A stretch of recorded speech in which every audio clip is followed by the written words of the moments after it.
Hi, I'm Stacy Peasley, and you are watching Medfield.tv. Access to our community.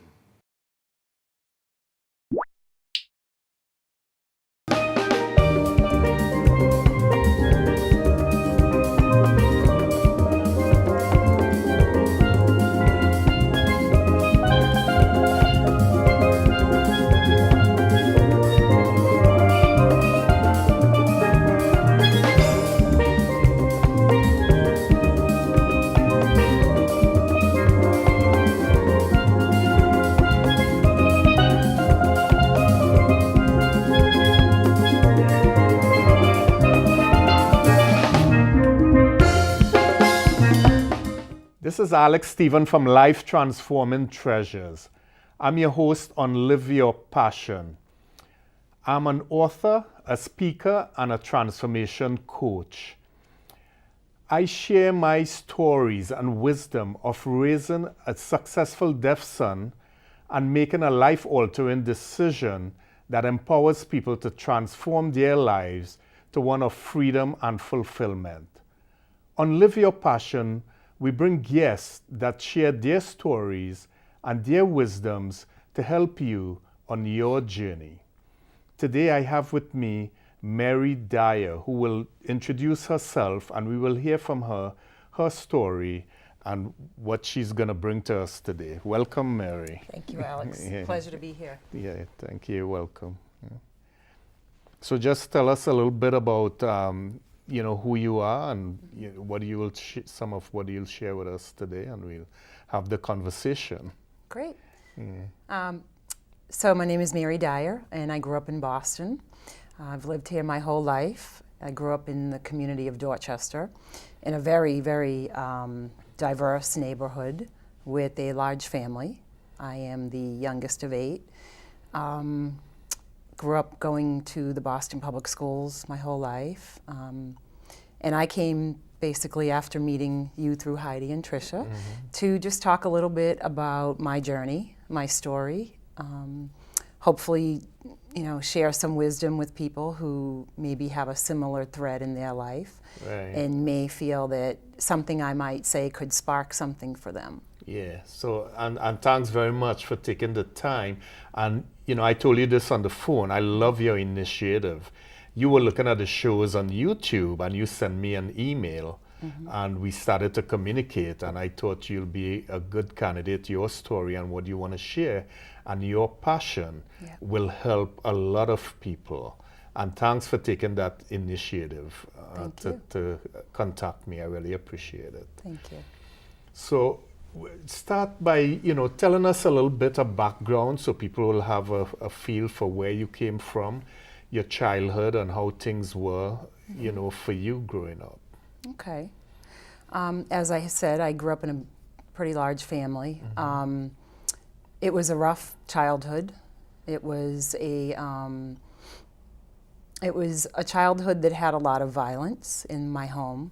And I witnessed a lot of violence in my family firsthand, between my mother and father, and then also, with myself and my siblings. I have 6 older brothers, 1 sister. My father was, as far as I understand, he had a brain injury when he was younger, when he was a young man. He had a motorcycle accident, and he had some sort of injury that necessitated him not drinking ever again. My understanding is that he took that advice and actually went the other way. The opposite. Yeah. And, as the years progressed, he had more and more children, more pressures, being, a dad of a growing family with very limited resources. I'm sure the pressure was immense. He drank a lot. He was addicted to painkillers. And I think as a result of the addiction and his brain injury, he was, certifiably mentally ill and very violent. So a lot of violence in the home, growing up in the home. Yes. And in addition to abusing your mom, he abused you all too, emotionally, physically. Yes. You know, my whole childhood, as far back as I can remember, you know, maybe 3 years old, all I remember is violence. You know, when people ask me what it was like, the honest answer is I lived in a war zone. My father was extremely violent.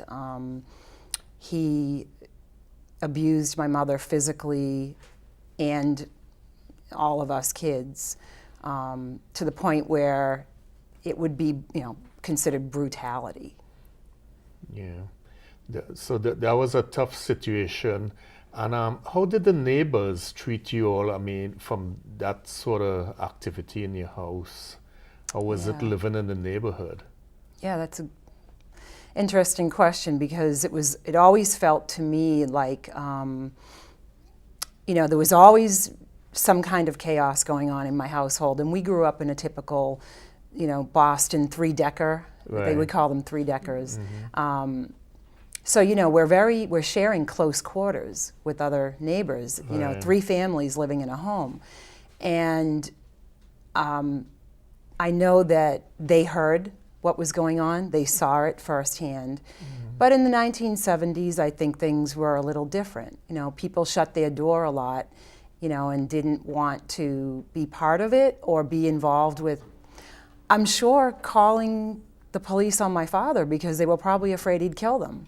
Okay. I mean, it was that volatile. Yeah. I think everybody in the neighborhood was afraid of my father. They knew him well. You know, he tormented a lot of people on the street. I can remember him sitting on the front porch in the summertime with a bottle of wine and a shotgun, just sitting on a shotgun. I don't know if it was loaded. I just remember him wanting to be a presence in the neighborhood that was, you know, don't mess with me or I'll kill you. Wow. And so he had that presence, and everybody in the neighborhood sort of knew Crazy Dickie Dyer, you know.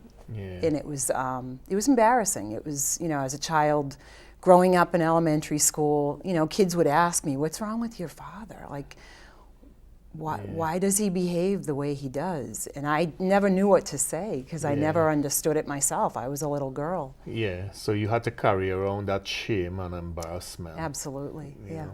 Yeah.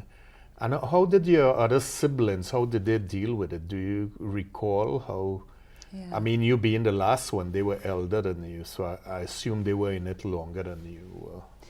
Right, so there's 13 years between me and my oldest sibling. Okay. So the oldest boy, he moved out when he was pretty young, 16. He never came back.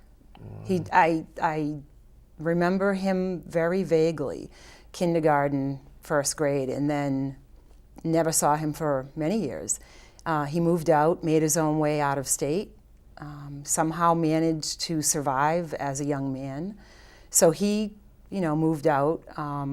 My older brothers also, most of them dropped out of high school. Most of them got into a lot of trouble with the law, became addicted to alcohol pretty young. I think that most of the people in my family have been touched by alcoholism directly, for sure, and indirectly, just by being a product of that environment. Right. And myself included. I mean, I don't have any addiction problems, but, you know, being part of that environment of, you know, just seeing people drinking their life away became something of a concern for me as a young woman. It takes a toll on you because the embarrassment, and then, I mean, how were your emotions living in that environment? Share with the audience. Yeah. I lived my life petrified every single day. It was, I would come home from school, and by the way, school was my only place of peace. You know, I was an honor roll student. I did nothing to attract any attention to myself as being bad. So I did, all of the right things at school. I was the teacher's pet, and school was my respite. It was my way of getting acceptance and praise, and you're doing a really good job, you're really great, because I never heard that. And so in the home, I'd get home from school, and the first emotion that would hit me is, who's going to get beat up or killed today? Wow. What condition is my mother in? What is going to be going on when I walk through the door? Is my father going to be, are the police going to be at my house when I get home? It was complete, being petrified literally every day of my life. Right. And how your mom dealt with that? How, what do you notice? What was her reaction? Did she try to do anything to, get out of the relationship, or what was her reaction? Well, she was a victim herself. Yeah. She is the polar opposite of me, where, I'm very driven, I'm very focused, and I stand up for myself. My mother is the exact opposite of me, where she became a victim and stayed in that victim mode. She stayed in there. She stayed in that mode. I've heard through the years that her family offered to help her, to get away and to bring the children, to their home to get away from my father. But, being a battered wife, she, I think, feared for her life, that if she left him, she would be killed. So she really just dealt with it.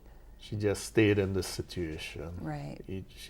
So, Mary, it sounds, there was fear, you were petrified, there was this amount of shame, but you as a child couldn't understand it. Right. And rightfully so. But tell us, were there any times that you could recall growing up in that home? Were there any times of joy or happiness as a family that you could recall? Yeah. I definitely had a childhood, and I am grateful for the fact that, when you grow up in a big family, you're each other's friend. Right. And so, having 7 older siblings, being the baby, I got a lot of attention from my siblings. And there were many moments of joy. Specifically, Christmas. Oh. Christmas was always a joy in my home. Somehow or another, even though we were very poor, my mother always found a way to get each of us almost everything on our list for Christmas. And, I would sit down and look at my Sears wish book catalog, and I'd circle everything I wanted Santa to bring me. And she's a very resourceful woman, and somehow or another, she was able to make Christmas a really, really joyous, magical time. Yeah. It sounds like through all the pain and violence that she stayed and endured it for the children, I'll say. Yeah, I would have to agree. I think she didn't have the wherewithal to know, as women do now, how to be a single mother. And the resources available to women now are much different. I think my mother's only resource was her family, and she was scared for her life. So she just did the best she could to keep her family together, her children intact, go to school every day, made sure we were clothed, made sure we were fed, and the basics were met. And, other than that, the emotional bond and, all of the things, the nurturing that children need really wasn't there. And, it's a tough situation looking at it. Your dad had this accident. That's what triggered his behavior. And your mom, with 8 children, she didn't know what choices she had. She was scared to leave. Right. But I like how you shared, that didn't keep you back. You did not stay in that past. So share with us a little bit, how you came out of that as a young girl. I know you shared how you were honor roll student in school. That's so great to be in an environment like that and achieve. That takes something inside of you. Right. you know, and that's good. And that's what we want people to hear, is that even though you're in these situations, you got to dig deep down and find, you know, find what it is. What is your passion? What are your dreams and your vision? And there are people out there who's going to help you if you ask for help. Sure. So share with us, I know you had told me about music. When you were a teenager, you found music. Tell us about that, because anytime I bring that up, you always have a smile. And, you know, it's such a joy. My daughter has a degree in music. I can't play anything, but she sings like you. She went to Northeastern for a degree in music. So my brothers actually had a big part in influencing me with music. I think music has always been in my family. Even my father, you know, as crazy as he was, I remember him in the house playing a bugle, playing a harmonica, always playing country and western music. And even though he wasn't a musician, you know, I think he had this like wannabe musical interest.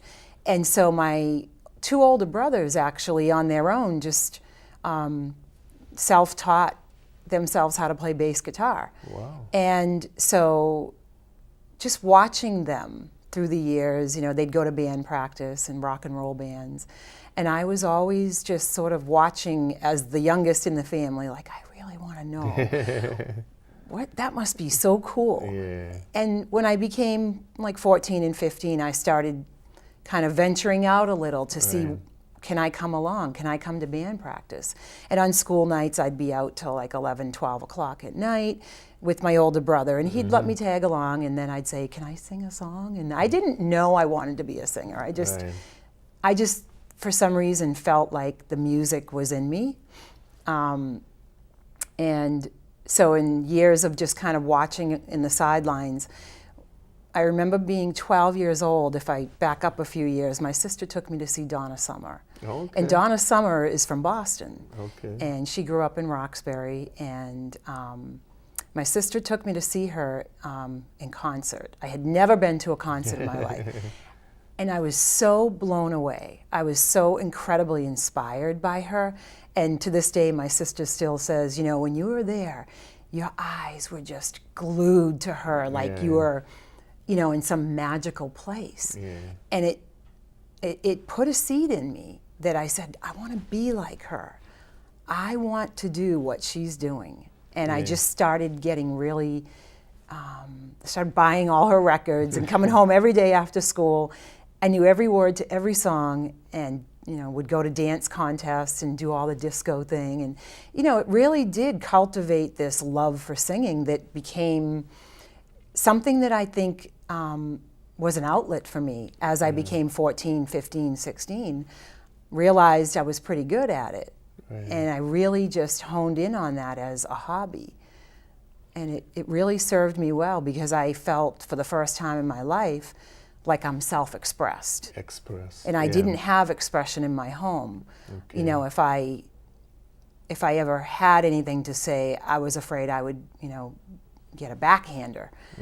And that was not, so it wasn't an environment where you could just kind of talk as a family. So singing got me into that place where I got to sort of express my emotions. And how did people, what sort of feedback you got? Because you sound like through the Donna Summers concert, you had that inspiration. And you know, every time you went back to that in your mind and that space, you know, you had a good feeling. But when you perform, what was some of the feedback you got and encouragement? Just that, you know, people that would hear me like at band practice with my brother would say, you know, you're really good. And I didn't know what I was doing, but it kind of planted a seed that maybe I should just continue practicing a little bit more and maybe take it a little more serious.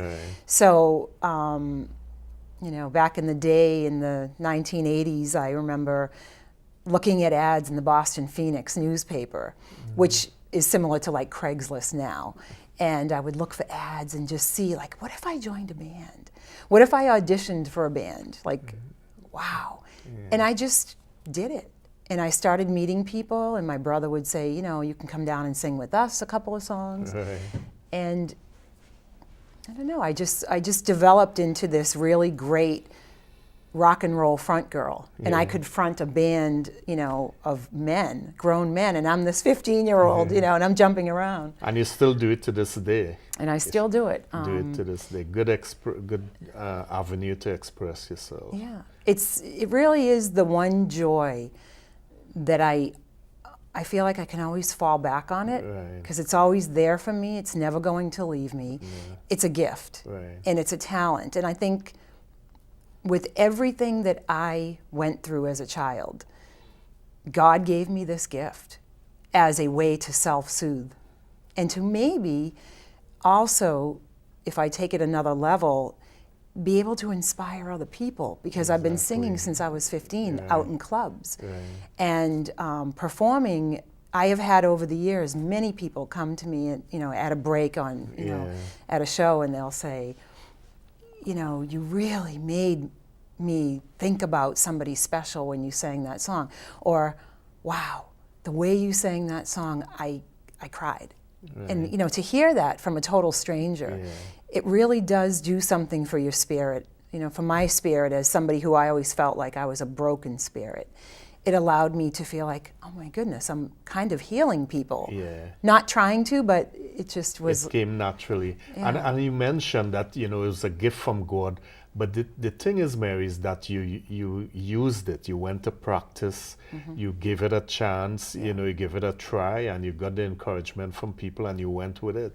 So when God speaks to us, we have to listen, and that's what you did. And despite the environment you came from at home, you're always looking to better yourself. Now, tell us a little bit about your education. How you pursued I know being an honor roll student, but how you went to further your education to where you are today.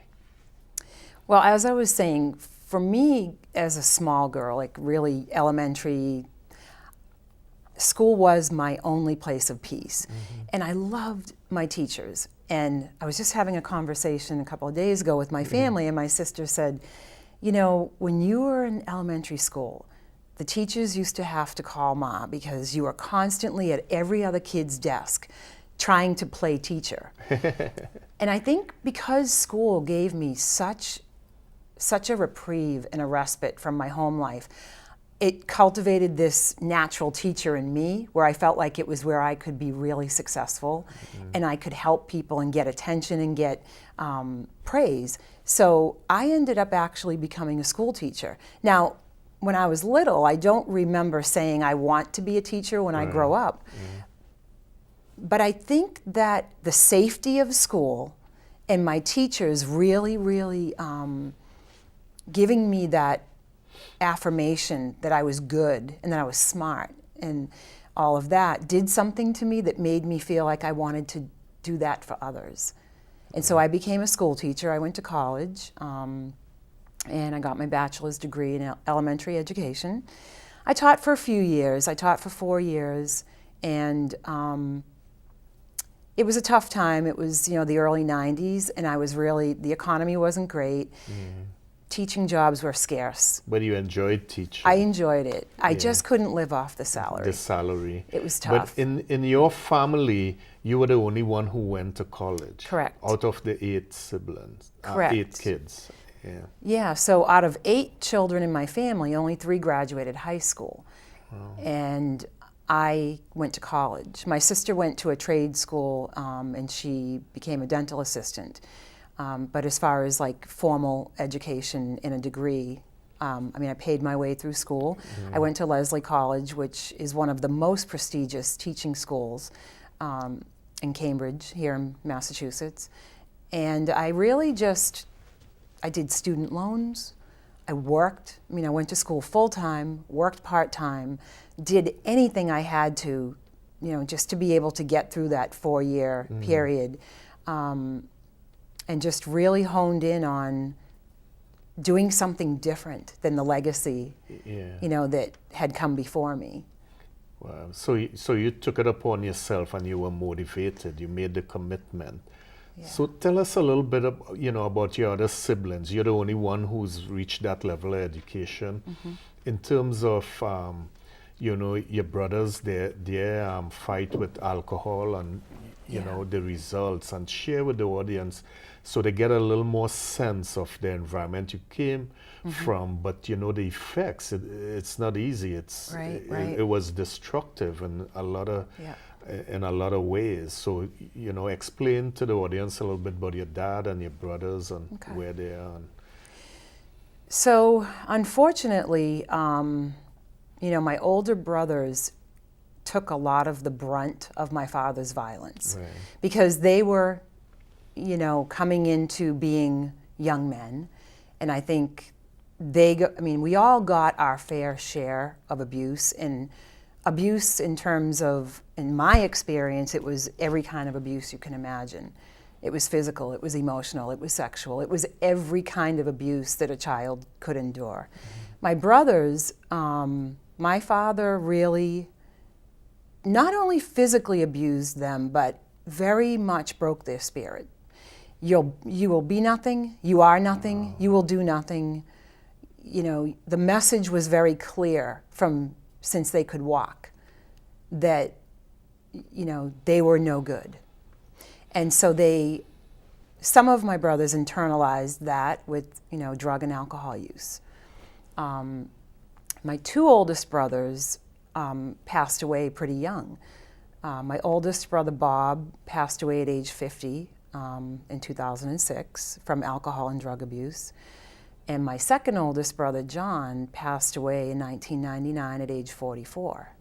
And in both cases, their body was ravaged with, you know, cirrhosis from drinking, you know, all of the complications that come from every organ in your body being completely shut down, destroyed from drinking. And so, I mean, they internalized the abuse in the form of self-destruction. You know, they turned inward in a way that they had no resources. They had nobody.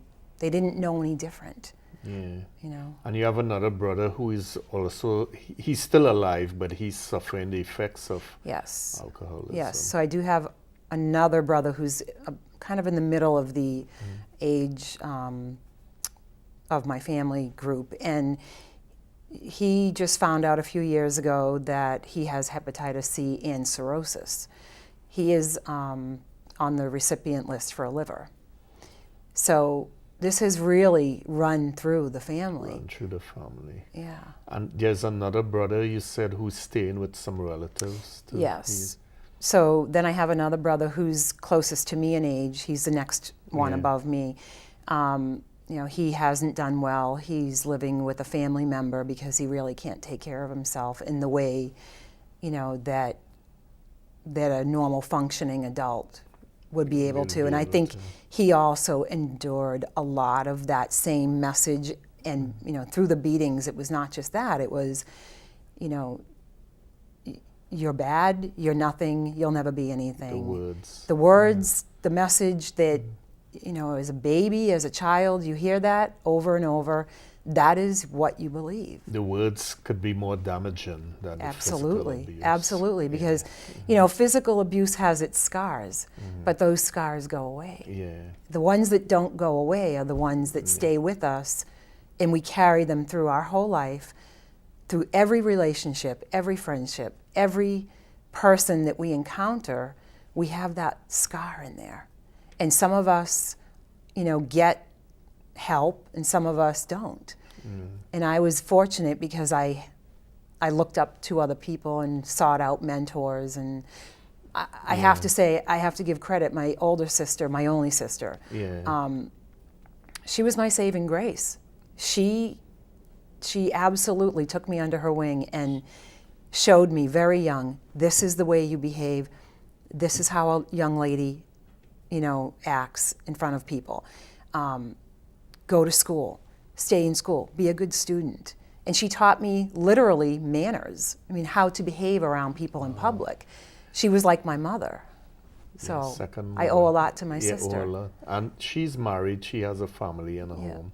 Yep. And your dad has passed away since Yes. then. So my dad passed away, ironically, a month before my brother John. So my father passed away in January of 1999, and a month later, we always knew that my brother John was not going to live a long life, but we didn't expect a month later that we would get the phone call that he had passed away through an accident, actually, an unfortunate accident. But it was, all connected to the drinking and him not being able to take care of himself. Yeah. So it had a toll, it really had a toll. But the thing in the story is that you came out of it.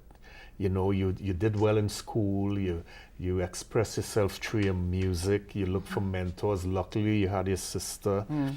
So tell us a little bit about, the things you did to get yourself out of it. You're reading, going to different, some of the things that you did. Share with the audience so they will know, how to take action. Sure. Well, going through my 20s and 30s, I did what I think most people do when they feel like there's something in my life that doesn't quite feel healthy. We turned to a therapist, which is what I did. Many years I had different therapists where I feel like I got a benefit from it, but I also felt like I walked out of each session and I only had insights into my father, my mother, and the way that the family dynamics were, but I really didn't get any tools.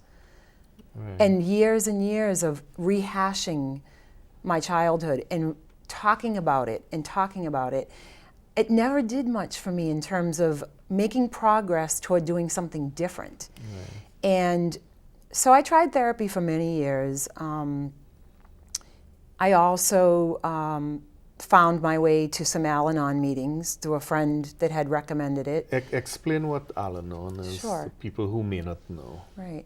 So Al-Anon is the 12-step program for people who grew up or are surrounded with an active alcoholic. So just like we have Alcoholics Anonymous for the active drinker, Al-Anon is for pretty much the family members or the spouses of people or children of people in our family or in our lives that are still actively drinking or who we really just are affected by their drinking even if they're not in our life anymore. So in my case, my father died many years ago, but I was still affected by the whole environment, in my home. So I did some Al-Anon work for about 2 years, found that to be, it was a place of support. Again, I still didn't feel like I was getting a tool. Yes. I'm all about tools and finding ways to transform something, transform the way I think or I feel, and actually make something be different.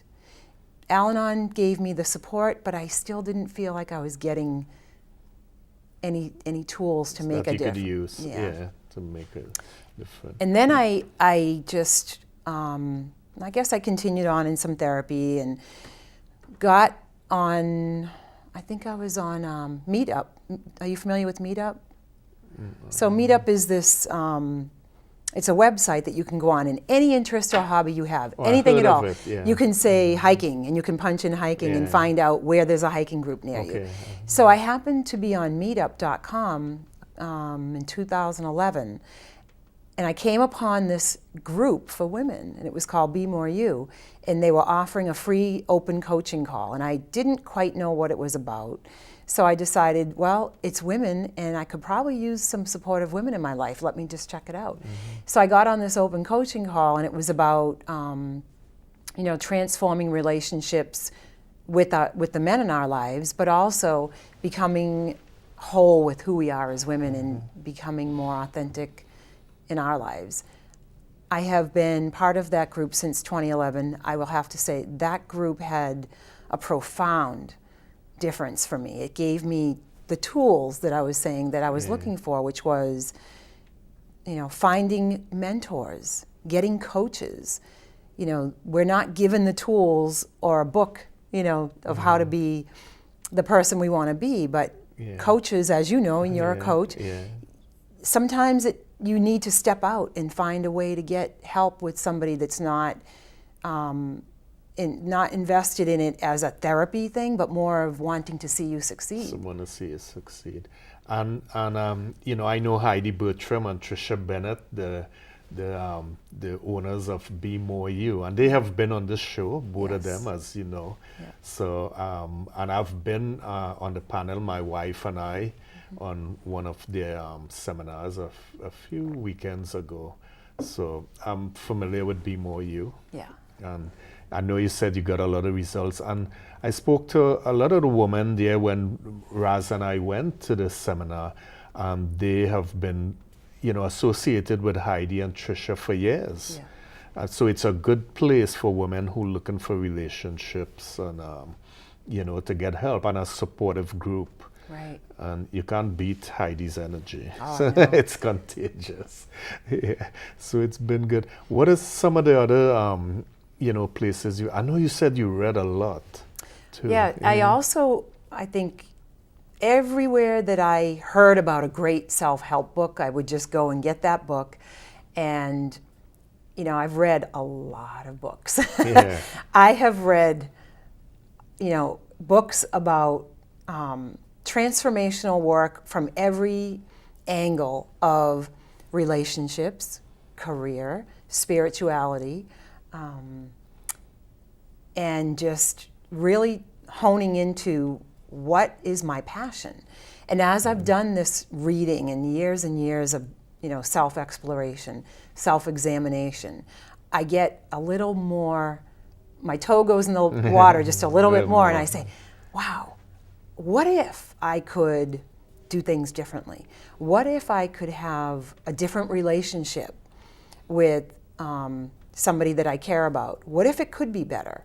What if the way I've been handling my life could be improved, could be more authentic, could be a little bit more joyful? And so I've read a lot of books. One of the things I also got from Trisha was she knows my story. Trisha and I lived a very similar experience as children. And she had suggested to me as a coach that I go to this program called Survivors Week. And it was out in Wickenburg, Arizona. And so I went to this program, I believe it was late 2012, and it was a week-long, almost like a boot camp program for people who are survivors of trauma. Right. And it was a great experience. I had a week-long, intense group of people. I think I had 6 women in my group, you know, in a classroom setting all week. We did experiential work. We did, you know, writing letters of forgiveness to our parents. We did acting out of, you know, role modeling, where we got to say, you know, I'm very angry, and pretending, for example, that your parents were in the room with you, and really getting out and really letting all of the emotions out. And so that was a great experience. Again, I came out of it feeling it was a great experience, but I didn't feel like it had given me any tools to move forward, to do something different, you know. So I also had heard about Landmark Education. I've been to Landmark. You've been to Landmark, so you have a little bit of experience. Again, from the Be More You group, I think just about every woman in that group had done Landmark.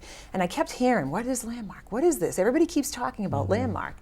And so last March, so a year ago this month, I decided I'm just going to go find out what all these women seem to be so fired up about. Yeah, fascinated with that it changed their whole way of how they view the way they are in the world. And so I took the Landmark Forum, loved it, absolutely found it. This was something I could work with. Right. Finally, I felt like, tools. I got something in my back pocket that I can go home with and, you know, actually put into use. And all of the distinctions that I learned about being authentic, being courageous, letting your past stay in the past. So in other words, not denying it and not saying it didn't happen, but really and truly letting it stay in the past where it belongs and not letting it define me for how I'm moving forward, which is, I think, where I was stuck. I was letting that story of my past define how I was going to be in relationships with with women friends, boyfriends, Yeah. family. And I finally felt like I had a tool I could say, now here's something I can use. Yeah. Yeah. So how I mean, your life growing up, you dated guys, and explain a little bit to people who are looking the audience. How were those relationships? Yeah. Well, I had many relationships with many different boyfriends. Some of them were pretty lengthy. I had a 4-year relationship when I was younger in college. Very good relationship, actually. That one, I think we just sort of outgrew each other because we were both like 21 and we were just going different ways. But I noticed every relationship after that, some of them were like a year and a half, but most of them were pretty short-lived. And what I found is that I was getting to be in my 20s and 30s. The pattern was that I was choosing men just like my father. So I was choosing what I like to call the fixer-uppers. The men with self-esteem issues, the men with addiction issues, alcoholism, drug abuse, really, really low self-esteem. Men who I think in my own way thought, well, I can help them be the best that they can be. I will be able to bring them into a better life, thinking I could save them. Yeah. And in that process, I was always disappointed because I had all these expectations that if they just do what I tell them, Be in control. be in control, and just follow what I'm telling you. This is the way you do it. And if you don't like your life, then do it this way. And people can't just do that when they're in the Yeah. throes of addiction It's not. or poor self-esteem. Yeah. And so I like that saying, if you keep doing what you've always done, you'll always get what you've always gotten. Yeah. That was me. I kept choosing the same type of guy over and over and wondering, why am I not in a great relationship? And even though it seemed so obvious, it was right in front of my face, I guess I was in denial. I didn't realize it was my own choosing. Yeah. I chose this type of person.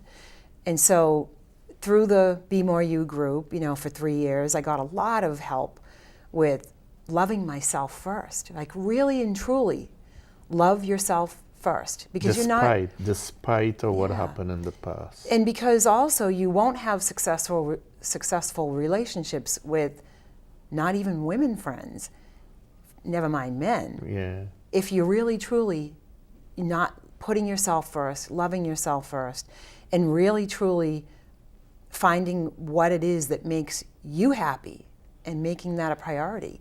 So I had to learn that very late in my life.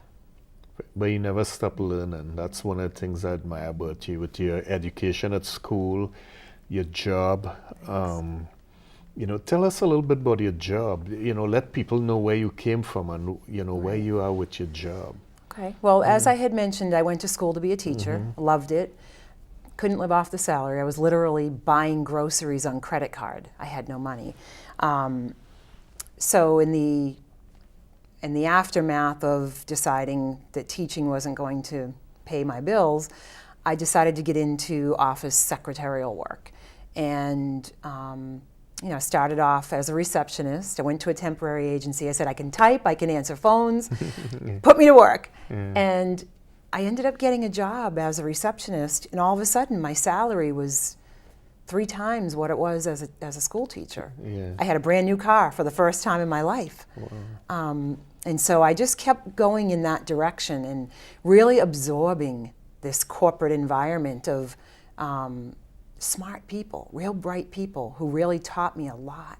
Just by being in an environment of people that were pretty well educated, I got that hunger to keep just getting more and more skills Right. and getting, more and more increase in pay. And through the years, I was actually able to just keep getting my technical skills up to speed. And then I got a job at Fidelity Investments in 1998. Started out kind of in the entry-level secretarial pool.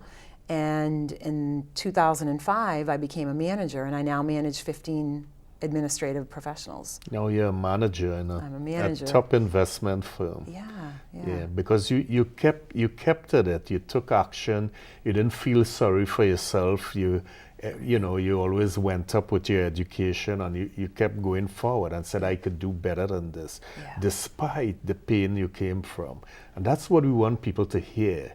Despite the pain that you came from, we're not saying to deny it, but move on from it and find ways. It's not easy. Nobody's saying it's easy, but it's going to be worth it. Right. Because you have a good job now. You're living comfortably. You're independent. Yeah. And it's way above the childhood, in terms of, you said you came from poverty. Where you live now is a prestigious town. The company you work for, you've been doing very good. One of the things I want you to share in terms of spirituality, how was your experience with that? How did you pursue spirituality? Well, in terms of spirituality, I think as a child, I'll just start there. I grew up Roman Catholic, but it wasn't like we were a family that went to church together every Sunday. We did the usual, we made our first communion, confirmation. But I wasn't brought up in a family that was, actively going to church. In terms of my older adult life, for me, the spirituality piece came in from me turning inward. So I still have my Catholic roots, and I still have those values. But I think I look at my life now more as a spiritual journey. And I look to what makes my life joyful and passionate, and where can I make a difference for somebody else. And that's done a world of good for me. And again, through the Be More You group, and I will say Landmark to a big degree. What I got from Landmark was, when you want to be joyful with yourself, you need to be up to something bigger than yourself in the world. And when you stop really having all these stories and conversations about yourself and concerns about yourself, when that stops and you get to do something bigger than yourself, you really become powerful. You really start to feel that your spirit starts awakening when you're making a difference for other people, and you're not so concerned about being in your own head all the time. Right. That's a lonely place to be. Yeah, that's a lonely. So one of the things I know you had shared is that, and this is very important to share with the audience, is that you practice forgiveness. Yes. And if you keep blaming your dad or whoever for the situation, or say to your mom, in her case, she didn't protect you enough. She did her best at that time. Right. But you took it upon yourself to forgive both of them. Right. And I want you to, share that with the audience, because this is a big piece. Okay. If you don't forgive, you could get how much degrees? You could get the biggest job, you could have the biggest house, you could play in the biggest band. You will not have that peace. No. You will always be in a prison of the Yes. past. And I want you to share with the audience what you did, Mary, for yourself, because forgiveness is for you. It's not for the other person, it's for you. Share with the audience what you did in terms of forgiveness with your parents. Well, as I said, my dad passed away in 1999, so, I had a feeling through all the work I had been doing through the Survivors Week in Arizona, and then through my Landmark work, just kept hearing about, again, letting the past stay in the past. One of the things I had done was actually I wrote a letter to my dad. And in my letter, I basically said, I know what happened wasn't my fault. I know you were mentally ill. And, I really feel terrible about that. And I really want you to know that I'm okay now, and that I forgive you for all the things that everybody is angry, including myself, at you for doing. I really and truly, feel like it's made me the woman who I am. And I'm not saying thank you for the abuse, but I'm saying I'm letting it go. I'm letting the hurt go. And and I'm letting you know that it's okay. I'm okay with everything now. How did that make you feel when you wrote that letter? It just was a feeling of freedom. Freedom, release. It was a feeling of, I don't need to keep talking about this like as a hurtful thing. I don't need to keep reminding myself that I'm broken. I'm not broken. And that is a lesson I got very, very late in life, just in the past year or two. I'm not broken, I just have some skills I need to learn. And I'm getting them. You're getting them. Yeah, you are, I'm because getting them. you've taken, a lot of action, you spending the time and the money, and you've seen the results. Yeah, you're getting it. So that's what we want to share with people, is that it might, take you a little longer than other people, but the thing is, you got to keep trying. Yes. You have to take action. You got to ask people. You got to do research. You have to go on Meetup on the internet. And again, you have to, if you can, get coaches, get mentors. We do it at our job. At my job in a corporate environment, we're always encouraged, have a mentor at work, somebody who can show you the ropes. But you know what? We need that in our personal life too. And along the lines of forgiveness, I also had a lot of anger toward my mother. Now, she's still alive, and I've always had this aching thing with me that if she passes away and I don't ever come to terms with how I feel, the resentment, the regret, she'll pass away and I won't have the ability to say anything to her different than, what I've been saying my whole life, which is, you're wrong. So I actually had an opportunity in the Landmark Forum to make a phone call to her. And it was a very, very hard, courageous thing to do. But I called her, and in the best way I knew how, and in the simplest way I could say the words, I just said, I just want you to know, I'm not angry anymore. And I know you did the best you could for us. And I don't want to make you wrong anymore, and I'm not going to. And I think on some level, she got it. On some levels, I think it didn't quite hit her the way I had hoped, because we're different people. She's a little bit more closed off than I am. But then after I hung up the phone, I said to myself, but that wasn't for her. That's for you. That was for me. So even if she didn't get it, it really wasn't for that purpose. I was able to say, I'm done. I'm done being mad. I'm done holding grudges. I think there'll always be a little tiny piece of me that still feels I have some work to do with her. But saying the words out loud to her was really a piece of my own recovery. Yeah, it was. So Mary, you've been through a lot. You shared with us, some of the things you did to get where you are. So share with the audience now, where you are now in your life, and, with your relationships, with your jobs, just how life is for you now and what you foresee in the future. Well, as I was saying a few moments ago, one of the things that has helped me is to give back. And so I have been volunteering for a local cat shelter for 18 years, and that comes in the form of, helping rescue and foster homeless, injured, abandoned cats. I've done that for a long time. That has helped me. I recently, actually this week, was selected to be the vice president of a brand new cat shelter in the area. So that's a huge accomplishment, because somebody who really didn't know me well saw all this energy and positive spirit coming out of me and said, I'd really love you to be on my board of directors. What do you say? I want to start this brand new shelter, and you've got all this inspiration and all these great ideas, and you're really lighting a fire under me, and I really want you to be part of it. So that's been a huge accomplishment, because I get to give back to something that's just starting out. Relationships are better in my life.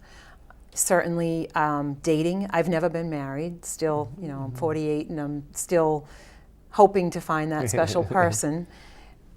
But I do feel that all the work I had to do and all of the lessons and all of the exploration and discovery I had to do really had to be done before I could be successful with men. Yeah. So I have been dating somebody now for 4 months, and it's been going great. And I think I'm finding myself so much more open and so much more loving and softer. The wall that I used to have, and people used to say that to me, you have a wall and you can't penetrate it. That wall came down a couple of years ago, and I think I'm now putting into practice all these ways of being loving, authentic, honest, and flexible, and a little bit more giving to a relationship. And with the cat shelter, I know you had a tagline, one miracle at a time. What? Yeah. I don't remember the entire. Right. So on my email, my signature on my Yeah. email says, making dreams come true, one tiny miracle at a One time. tiny miracle at a time. And that truly came out of me wanting to do more work for animals, because I want to do this huge fundraiser and raise money for this shelter. But it occurred to me after talking to you, and you had said, oh, I noticed your signature on your email. Tell me about it. And it didn't occur to me, but it actually applies to me too. So I look at my life as a series of tiny little miracles that I came through the other side. I made it.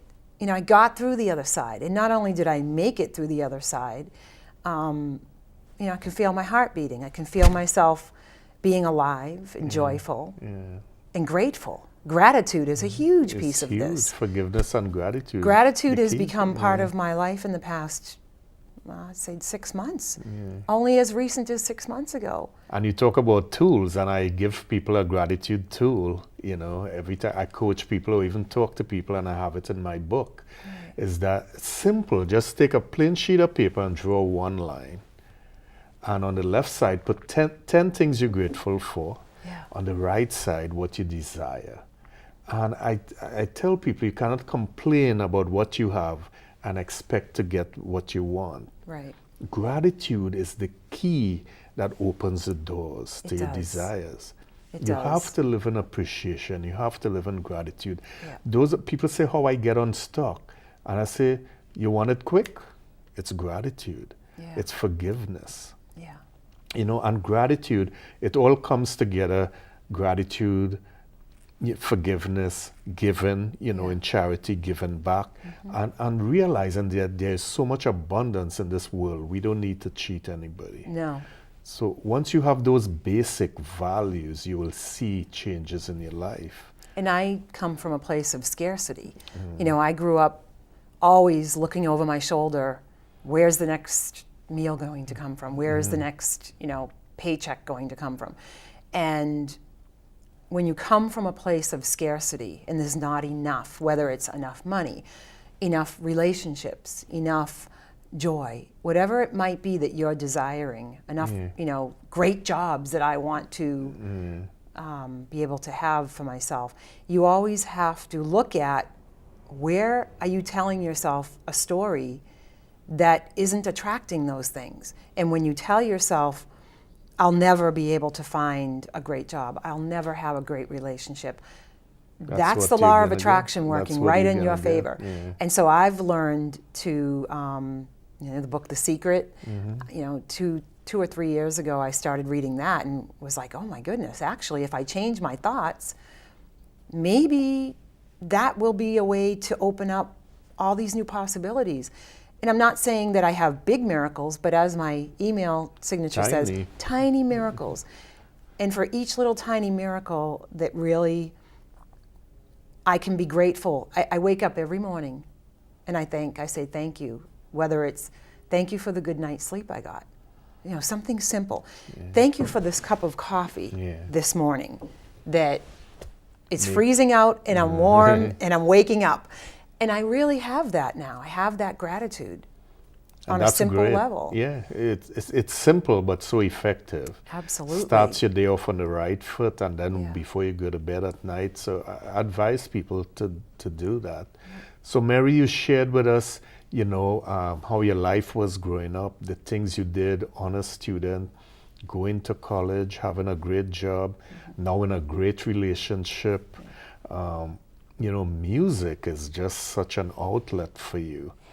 And despite all the pain, you sharing that, you took the steps in terms of training, seminars, talking to people, being on the calls with Be More You, and really getting help.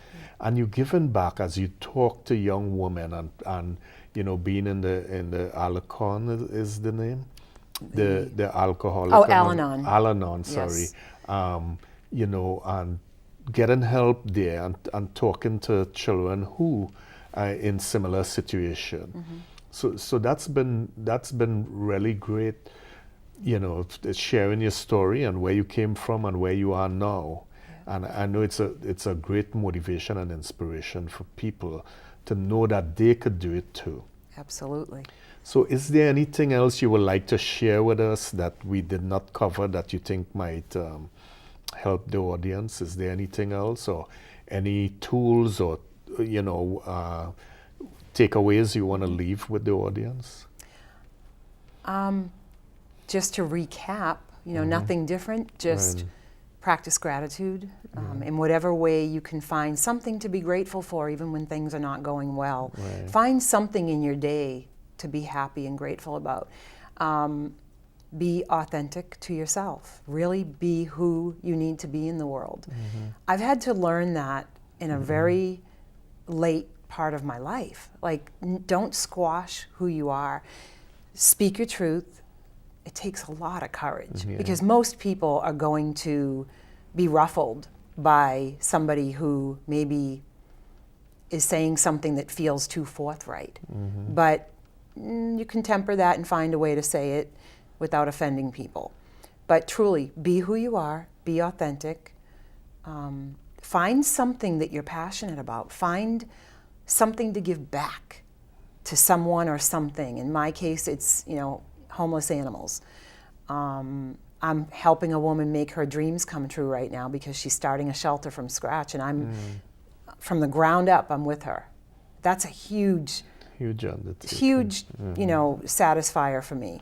So I would say gratitude, be authentic, get coaching, mentors, people who will say, I see what you want to do, I'm with you, I got your back. Right. I'm going to try to help you get there because I've learned some lessons too. Yeah. And I went to the school of hard knocks and I can relate to you. Here's what worked for me. Yeah. That's about it. So that's pretty good. So, Mary, thanks a lot for being on the show. I really Thank you. appreciate it Thank and you. all you shared with us. Again, I'm Alex Stephen from Live Your Passion. My company is Life Transforming Treasures. My website is www.alexstephen.com. And I want to read a quote, the quote from today in my book, Inspirational Life Quotes, a collection for your daily motivation. And today's quote is, it's gratitude. It's gratitude. See, it was meant to be. Gratitude is not only the greatest of virtues, but the parent of all others. Marcus Cicero.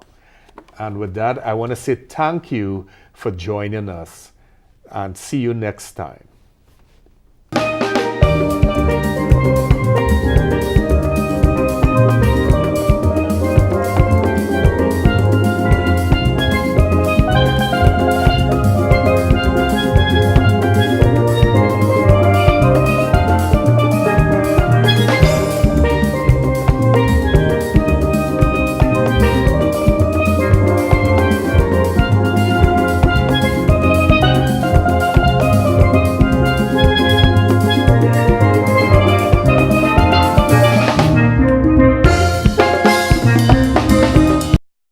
Production support provided by Medfield.tv. Access to our community.